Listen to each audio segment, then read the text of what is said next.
Hello. Today I am doing a natal chart for Jared Kushner, born January 10th, 1981, Livingston, New Jersey, and his time is unknown. So I used a birth time of 12 noon. His moon position, no matter what, is going to be suspect because every 2 hours your moon changes houses. So that's important to note. His north node has an opposition to Mars. So what he came in to do versus his aggressiveness, I would think that this particular opposition is that where he thinks that he has some warlike aggressiveness, it is really karmically his place to learn a gentler, kinder way, because your north node is really the work you came here to do, and it's a continuation of past life work.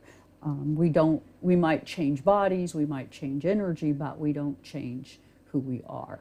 So basically, he is he likes power and authority. He's got a conjunction, Sun in midheaven, that's his power and authority. Moon, Aquarius, and that's where we kind of are suspect, but I find it works. He's not bound by tradition and he loves freedom. And that would kind of explain some of his lacking of direction. As far as we can tell, it's all really kind of centered around him being quite wealthy, or the Trump administration, or this dynasty that and coup that they're trying to create, that they're trying to say that that's what they call freedom. And unfortunately, there are people that are buying into that. Then he has Moon square Neptune. His dreams clash with reality. And again, that when you do a natal chart reading, if you are hitting it out of the ballpark generally, you're just going to see a theme that is going to be repeated. So, he has this lack of connectedness to what's right, or what is kind of in the sense of family, what's normal, and wants perfection at his personal expense, even, and it's unrealistic, and it's deceptive. It's not just deceptive to us; it's deceptive to self. So with that, and there's a few other details I'll just go ahead and explain, because as I'm reading this chart, these are not things that I will cover in the actual Teroscope. He is fire dominant as a personality. He's low on water, and that would explain he has a lot to say. So fire and air, he's hot air.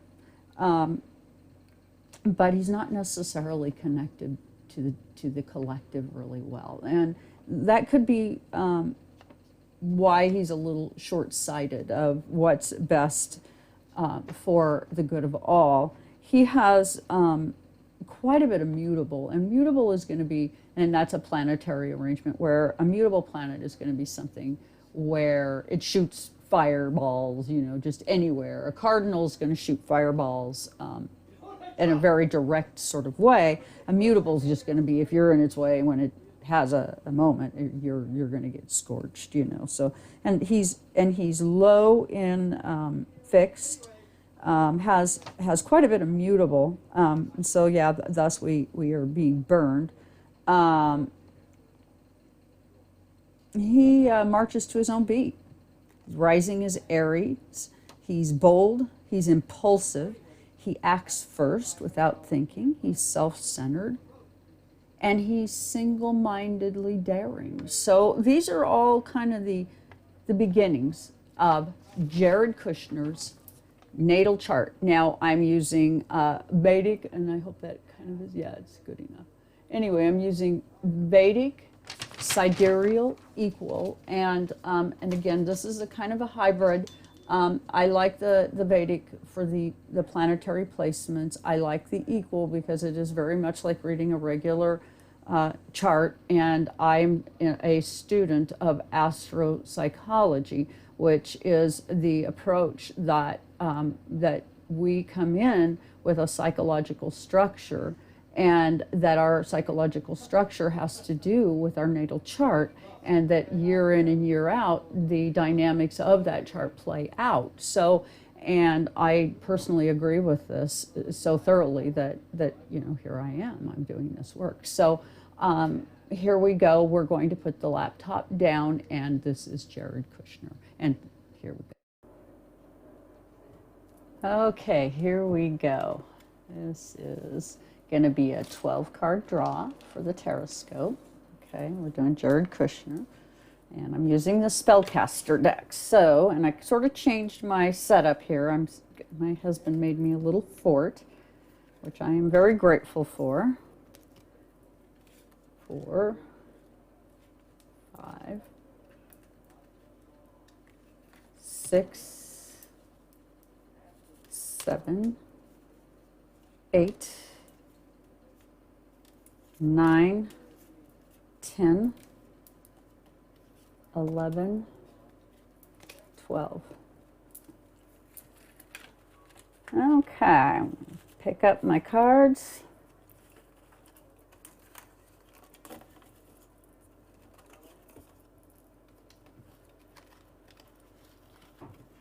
Okay, and the foundation is a 2 of Swords. At this time, we are very much in a negotiation with a predator hunting us down, the coup. And so that is where we begin. And I chose Jared Kushner today for some very specific reasons. I think with this most recent cyber attack and oh, so many other things, that in some ways in the background, Jared Kushner looms large in some of the predatory behavior that has gone on during this administration. And I honestly find it incredible that they've decided to focus on Biden's son in terms of, it's just amazing to me, because they have so many skeletons in their glass house that I don't know how they think they can actually, how this can be. I mean, I have family members who have personal issues, and the world could make a lot out of it, and maybe they do, maybe they don't. But the truth is that this is some disgusting behavior. So with that, let's begin. Okay, and it is the natal chart of Beau. Is it Beau? I can't remember. Biden. Okay, the Biden guy.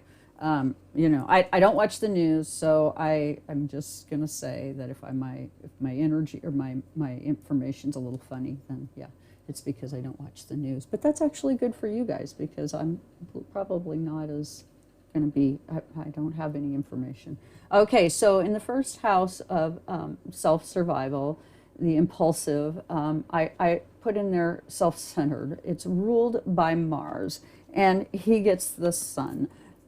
He's in the process right now of his, whatever he's been doing, however he's been doing things, it's being illuminated. And I think that that's really why today I feel so drawn to do his chart, because I think we're going to find that a lot of the dirty work that has gone on behind the scenes, like maybe giving the keys to our cyber stuff to somebody that he would have access to. He would know that back in March that those codes were being updated and sent out, and he would have that information. He would have had that information, and he I believe was involved. So we get the sun. Okay, in the second house, how he gains financially, his self-esteem, and also his limits, ruled by Venus. He's getting the government. The government is going to loom large for him. He can't do what he's done and expect to not have consequences. Much like his father before him, you know, if he wants to be friends with Bibi Netanyahu, that's his business.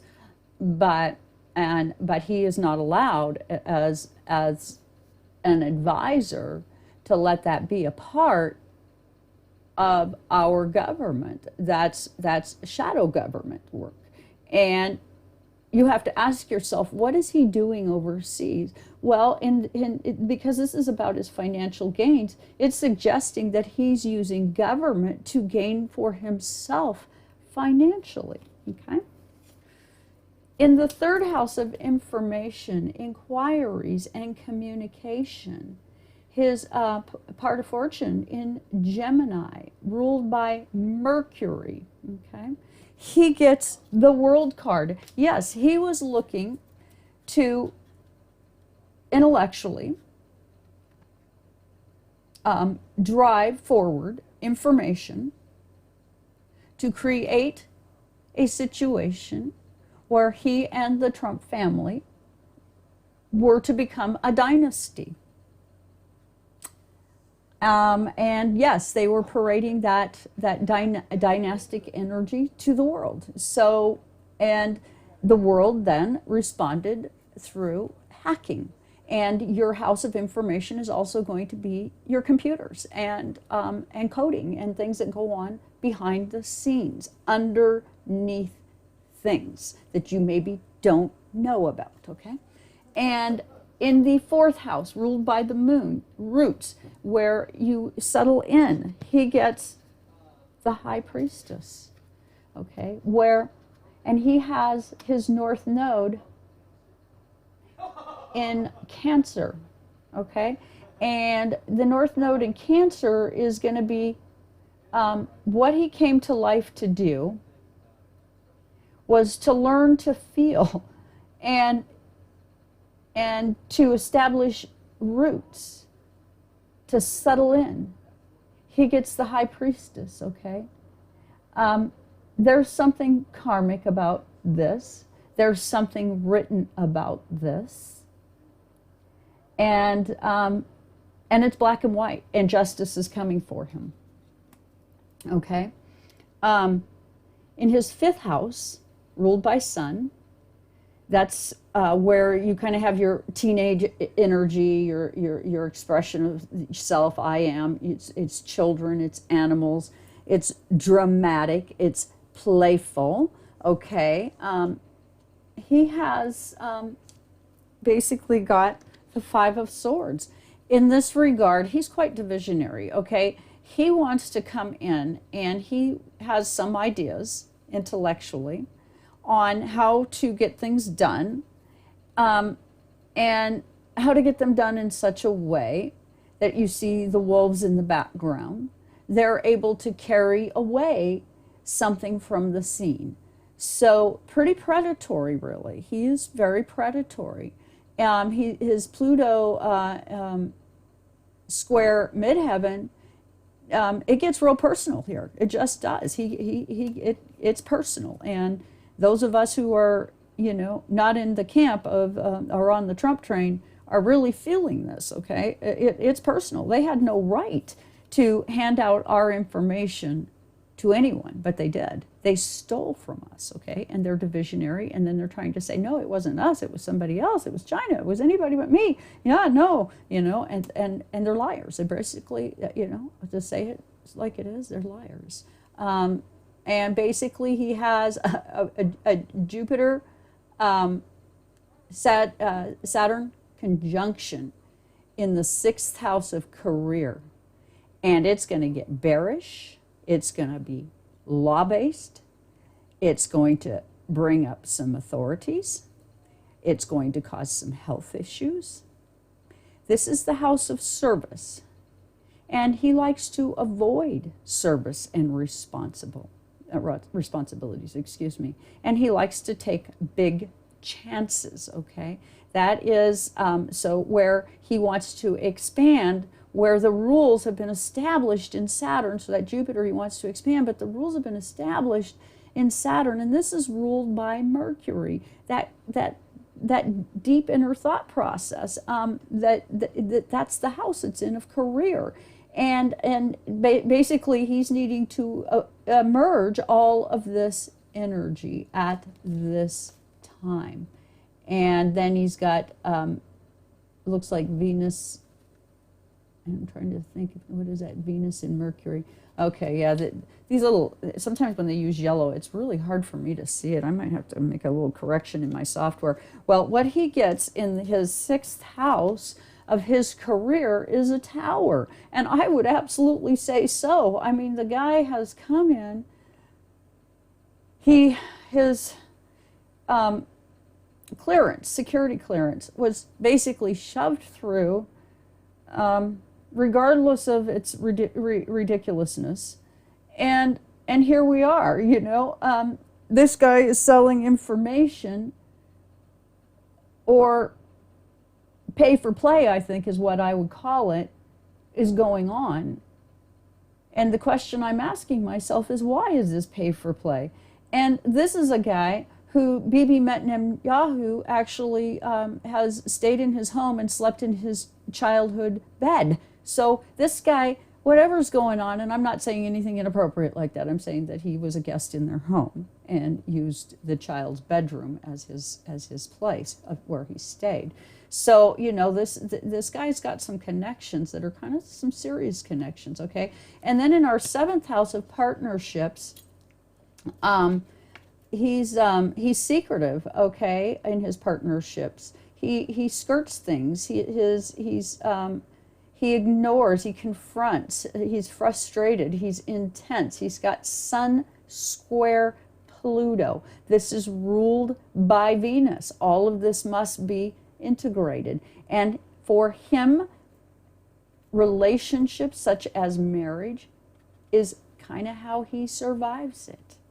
He needs partnership for his fairness, okay? And that is Pluto in Libra, where his secrets and his intensity need to be balanced out to create his partnership, to create that bond. And he gets the 9 of Cups. He's like a genie out of the bottle.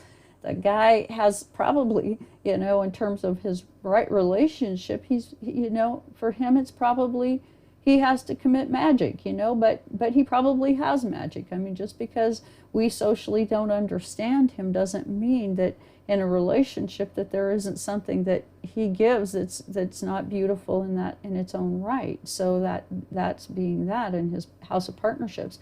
But in that sense, you know, this wouldn't be ideal for him to be a partner with us as people in the United States, because he would need to make decisions that are not based upon self-centeredness and magical thinking. And unfortunately, how he manages in terms of the greater collective is more of a magical thinking type of thing. So I would say that that's just not really working for us. And he goes into turmoil easily. He resists probing. He likes secrets, and he's under a good deal of tension. So that would be Mercury square Pluto. Okay, in our 8th house, he gets in the house of death, birth, taxes. He gets Uranus in Scorpio. Cravings. Very well could be a tendency towards substance abuse, but very, very undercover. You wouldn't know it. The guy would be just excellent at being sneaky at it. He just has that ability. And anything in a sexually taboo way that would be of interest under this particular configuration. And he gets the 8 of Swords. That, yeah, he kind of puts himself in some situations here in this regard that are notable. And Uranus is like, you wouldn't expect that. You just wouldn't expect it. Scorpio is kind of sharp and to the point, and you know, is gonna bring it down. And he's a deceiver. Okay, he fails to consider things. And because he's impulsive, you know, who knows? This one here could be about anything, okay? And in the 9th house of values, dreams, ideas, domestic and foreign journeys. He has Neptune conjunct Venus, and again, he fails to consider things. He's a deceiver, and he likes to do it in a grand way. And we get the Ten of Pentacles. Yes, it's all for him about the money. You know, he's setting it up overseas so that that what he considers the dynasty is impenetrable. Okay, and so yeah, that's the 9th house. In the 10th house of government, this one's kind of interesting. He's manipulative. His skills in communication, okay? He's analytical. He's cold. He's using his mind, his reason. He's pragmatic. He's got grand ideas. He is a talker. Sun in Sagittarius. He believes in what he's doing and he works hard for it. And he has Venus in Capricorn, Mars in Capricorn. Okay, and so he's got this energy. You know, his skill is speaking, his skill is communication. And yes, he was looking to create some kind of an energy where we all in the government, and perhaps worldwide, drink from one cup or share one type of coin. You can bet he has a direction, and it isn't the direction of the people of the United States. And pardon me, but you forgot to check with us first. And in fact, we are your employer. I do appreciate that you've got a lot of really good ideas. But sir, by the way, this isn't yours to decide, okay? And that's where that's at. And the 11th house, visions, dreams, realities. He groups and group support, occult. He gets the moon in Aquarius, okay? This is ruled by Uranus. He gets the 9 of Pentacles. This is a lot of Pentacles energy, right? He's getting, it's like this story as it builds up in the universal sense. It's saying, you know, we got 3 Pentacles in a row. And yes, he, you know, his goal in the house of government was to basically shift the way we, the people, think of coin. But note that she is sitting behind the coin, not in front of it, not getting the coin. And there's a little squirrel in the background offering her something that maybe he squirreled away enough nuts that he can share, but that in the sense of other humankind sharing, that she has that forlorn look, like, you know, there's nothing here for me. There's no hope. And I think that's Jared's, you know, that he had some idea that we were more of a outright slave class of people. And they, in this administration, took to letting us see, feel, and smell that energy. And that brings me to something quite interesting. A couple of days ago, I had an experience where I woke up in the morning and I was quite clear that the air itself had changed and that the cobwebs in my mind had been cleared. And I was very grateful for this particular bit of refreshing kind of meditative relief.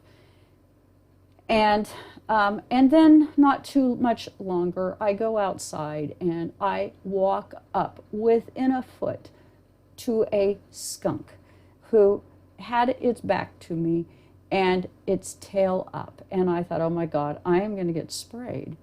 And the skunk gently and kindly turned to me, looked at me ever so humbly to say, nope, I have it in hand. Please, no reason for concern. I have it all in hand.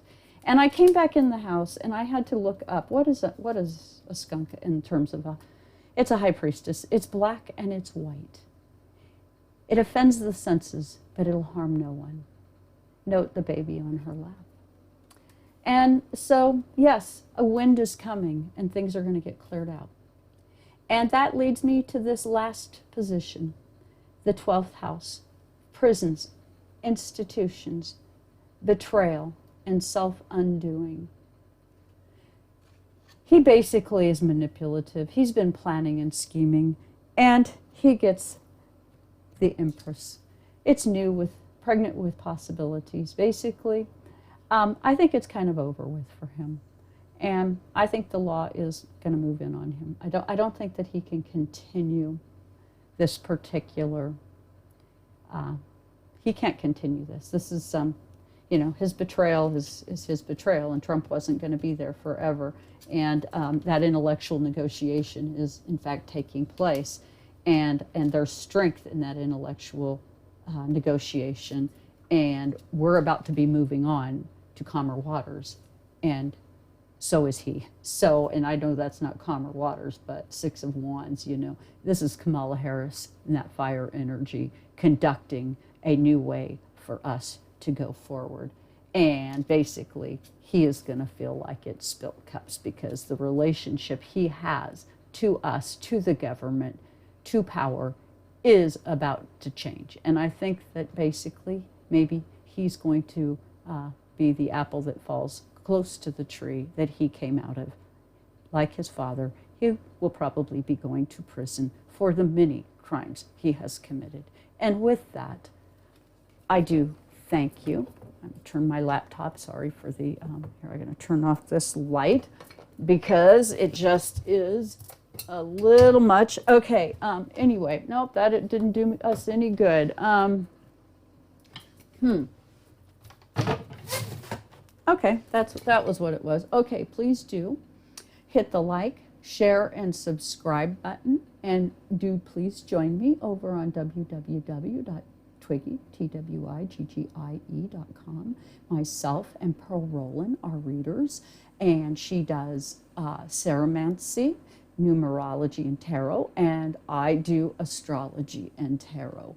And there are several reports available, and also personal readings. And as I've said before, do get yourself a personal reading. There's a couple of them that I think are quite worthwhile, and one would be your numerology yearly. Another one that I think is very much worthwhile to think about is the taroscopes that I do.